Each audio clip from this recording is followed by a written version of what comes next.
Hi, this is James, and welcome back to Storytime with James. Make sure you like, subscribe, and leave me a comment if you like. And hit me on the Cash App. Hit me on the Cash App so I can purchase masking tape, acrylic paint, and brushes. It's just that simple. All right. This is a rebroadcast of a story that I told a while ago, and it's called What Becomes of the Brokenhearted. Check it out. Oh, story time. You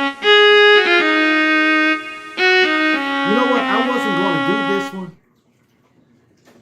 I wasn't going to do this one, but why not?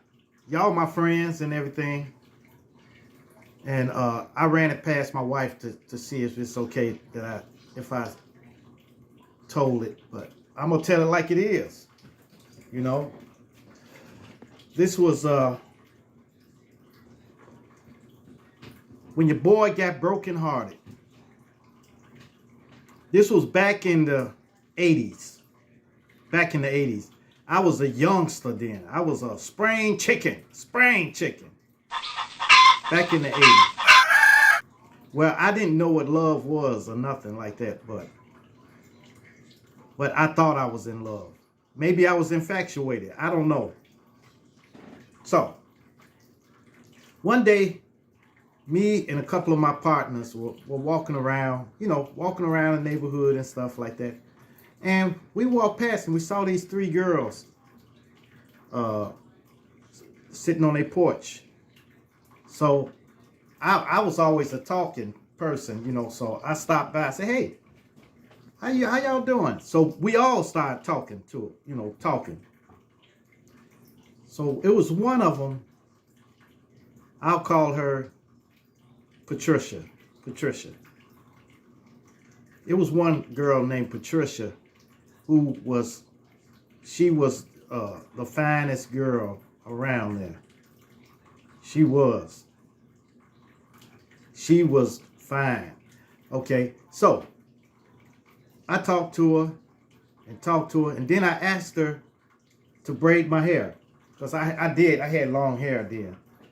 So she braid my hair and stuff like that. And then I just fell in love or something. I don't know what was wrong. Well, anyway, after that, I started going by there every day. Going by there to see her and talk to her and stuff like that. And one day, me and a friend of mine, I call him Eric. Me and a friend of mine, we went up to their apartment. But their mother and their father wasn't there. He wasn't there. But when we got up there, we were talking and stuff like that. And then all of a sudden, they came back all of a sudden. So we had to run out the back door. And because they were real strict. Her mother was strict. So we had to run out the back door. But then it started getting real serious with me. We started talking on the phone. That's why I kept calling her, and then she would call me sometime. When I didn't call her for a couple of days, she would call me. So it was like puppy love or something like that. But then, yeah, she would call me, or I would call her. We would talk on the phone and stuff like that. But I noticed something about her. She wanted everything her way. And I was green to the fact. So I would let her get her way. I would let her get away. I would. Because that's how much I liked her at the time, I let her get away. So one day I called her and I couldn't get in touch with her. I couldn't get in touch with her all that day. So So I got up and I went over to her house.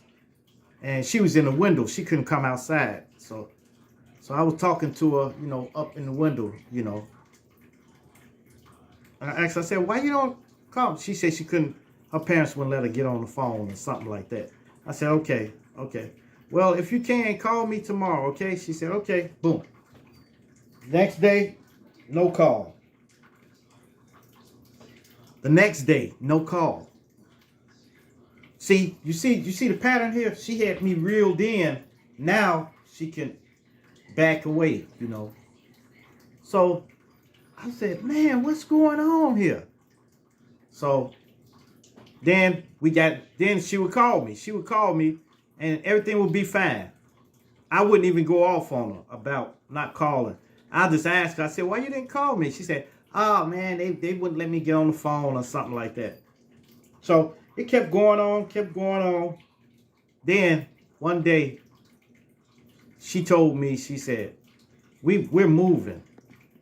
And I said, where you moving to? And she acted like she didn't want to tell me where they were moving to. But she finally told me. I told her to give me an address so I can write her a letter or something. So then she gave me the address and everything. Well, she found out from her parents the address that she was moving to. But they were moving way on the other side, They were moving, I can't say. Well, they were moving way on the other side of town. So I said, man. But we still talked on the phone, though. So it was cool. We still was talking. And I had asked her to be my girlfriend. And she said, okay. So then I set out to go to their new house. Now, keep in mind, we had no navigation or nothing like that. No navigation. We couldn't get on the computer to look up MapQuest or nothing. Because it wasn't no MapQuest. So we just had to go by pure instinct and the address that they gave. We had to go to that block and then find the address. So one weekend, I think it was a Saturday or something, I got up, I got a little money together, and I bought her some Garrett's popcorn. You know the Garrett's with the cheese and the caramel popcorn, and you pour the butter on there and stuff. That was some good popcorn, man, I'm gonna tell you. So I bought some Garrett's popcorn, and I bought a orange crush. So I got there. I got to the block, but I had to walk up and down the street trying to find the address. Walk up and down. Then I finally found it, and I knocked. Nobody answered. Then finally she answered, and I went upstairs, and her parents weren't there. So we was upstairs for a while and stuff like that, and then it was getting kind of late a little bit, so I had to leave. So I said, man, I'm pretty ready to go. And I went to the hallway, and she came to the hallway. And then we had our first kiss there, right in the hall. And then, the song Endless Love was on. Endless Love. And I said, oh, man. And that stuck with me up until now, because I got married, me and my wife sang Endless Love. That I've always wanted to sing that, So it touched me when she did. And she ate my popcorn up and everything like that. And then she said, all right. And I said, she said, well, be careful going home. Now, look, keep in mind, this area where they moved to was a gang area. It was a gang area. It was a different gang area than the valley. It was different. And I'm from the valley, and I'm over there. And they can tell me because I had the long butters, my hair was draping down and stuff like that. So, you know, they can kind of tell, you know, where you're from. So I was over there, and then I was ready to leave, and she said, all right, bye, bye.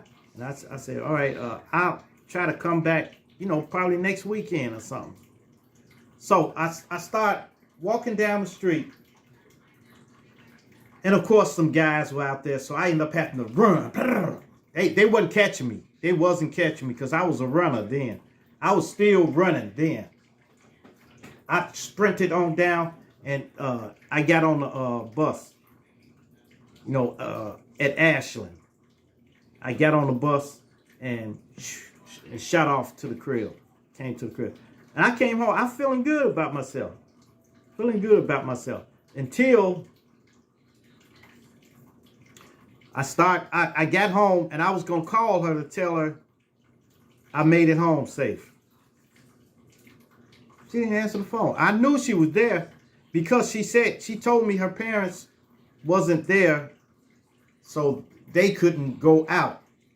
Because I was going to take her to a movie, but, you know, she couldn't go out. So she didn't answer the phone, didn't answer the phone, didn't answer the phone. The next day, didn't answer the phone. Next day, didn't answer the phone. Next day, didn't answer the phone. So I started getting mad. I started getting angry. So I says, finally, she answered the phone. And then she said, oh, look, let me call you back. Let me call you back. I said, no, don't call me back. Man, why you act like you avoiding my phone calls or something? She said, no, I'm not doing that. I'm not doing that. You know, she said, you know how they, you know, try to bait you back in. She said, I'm not doing that. I'm not doing that. I'll call you right back. I said, call me right back. She said, all right, it's my auntie on the other line. So she clicked over, and then she started talking, and then she never came back. Never came back. So then I ran into a friend of mine. I haven't seen him in a while, a long time. And we'll just say his name is Tom. Tom. So Tom came to me, and we ended up talking, and then I said, hey, what's up, man? He said, yeah, what's happening, man? I said, yeah, you know, I got a bad girlfriend. He said, what? I do too. So we started talking about our girlfriends and stuff, you know. And I said, yeah, man, mine's is light skinned. She got long hair, and she got hazel brown eyes. He said, mine's do too. So we talking and talking and talking and talking. Then I said, what's her name? And he said, oh, her name Patricia. She's fine. I said, where she live at? And he told me the exact address where she lived at. Boy, I was so mad. I was so mad that I instantly got a headache. I instantly got a headache. So I told her, I said, well, we talking to the same girl. He said, get out of here. No, we ain't. I said, yes, we are. I said, call her on three-way. Call her on three-way. So he dialed it. He said, he started talking to her and stuff. And I was just listening. I wasn't saying nothing at first. And he said, hey, what's up with you and this dude named June? She said, what? What? I said, yeah, what's up with it? So all three of us on the line now. Now she's in a compromising position now. So she says, well, Tom, you know, I had told you that, you know, I wasn't, you know, didn't want to, you know, something like that. So Tom was talking about, man. And I told, he said, he said, I'm finna go then. I'm out of here then. So then she was still, it was me and her on the phone. And I said, I don't want you either. And I hung up. But then I got sick. Man, my head was pounding and my heart was like somebody was squeezing. It's like somebody was squeezing. And it was like that for about a week. About a week. But the headache persisted. And she tried to call me. I didn't answer. So after that, I started getting these powerful headaches. Like, I couldn't understand it. It came on all of a sudden, boom, boom, boom, boom, boom, boom. But when I laid down, it just boom, boom. When I sat up, it's doom, doom, doom, doom, doom. So we kept going to the doctors and stuff like that. Well, there was old school doctors back then, so they said it was growing pains, that I was growing. And I guess it was true because I grew a couple of inches. Within about a year, I grew a couple of inches. It was crazy. Anyway, she kept trying to call me, and I was so sick that I couldn't go to school, and I couldn't even get up from out the bed, because every time I sat up, doom, doom, doom, doom, doom. But I think it was meningitis, I think. I don't know. But anyway, well, it subsided. Now, after that, she called me again, and I answered the phone. And I went flat off on her, man. To the point, it was tears coming out my eyes. I was so mad. And she smoothed it over again. I was just a sucker. That's it. So finally, we let it alone. And then I just didn't call her no more. And she came by my house. And my little sister came back there and told me, it's a girl at the door. What you want me to tell her? I said, tell her I'm not here. She told her not, but I really wanted to talk to her. But I told her, tell her I'm not here. She told us I wasn't there, and then she left. I think she was in the neighborhood just for that day. So she left, and that was it. And that shaped me today. I'll let somebody know if they send me bad vibes or something like that. I will let them know. That's it. I'm not wasting time. You know, ever since that day, I had a new attitude. But later on in life, I was grown then. I ended up contacting her. This is when social media was out. It was out then. I contacted her and I told her exactly how I felt that day, back in the day. I told her exactly how I felt. And it felt good to actually tell her what she done to me. You know, what she have done to me. And I told her, and she said, oh, I'm sorry. I didn't realize that, you know. She couldn't hardly remember none of it. She couldn't even hardly remember it. Well, we was young. I was like 14, 15, something like that. You know, so I don't know. Sometimes people block stuff out their mind.